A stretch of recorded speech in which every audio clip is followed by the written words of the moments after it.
President Biden heads to Western Europe this morning, where he will meet with NATO, European Union and G7 allies to find a solution to the growing crisis there. The president will also visit Poland, where more than 2 million Ukrainian refugees have fled since the Russian invasion.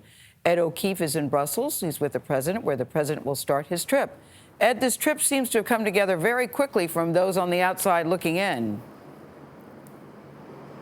It sure has, Gayle. Good to see you. In fact, it's come together so quickly that NATO is officially calling this an extraordinary summit, because it normally takes months, if not a year, to arrange for the 30 world leaders to get together here.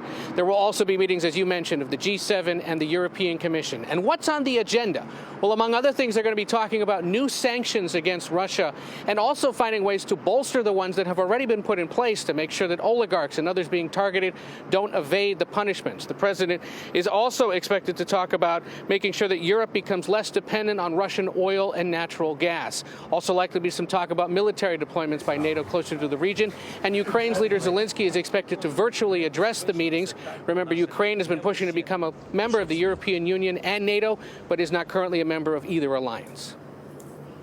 Hey, Ed, the president's also heading to Ukraine's neighbor Poland. I know you know that, but what do we expect from that part of the trip? Yeah, remember, they are on the front lines, and they've absorbed more than 2 million refugees since this crisis began. So the visit is, in essence, a thank you to Poland for shouldering so much of this humanitarian crisis. The White House says the president will meet with Poland's president. He'll give formal remarks about how the free world is responding to the crisis and helping Ukraine. And don't be surprised, though nothing's been officially announced, that he meets at some point with Ukrainian refugees. The irony that many Americans back home, of course, are starting to go back to work after the pandemic. Well, this is a president who says he prefers face-to-face diplomacy over those virtual calls he's been holding over the last several months.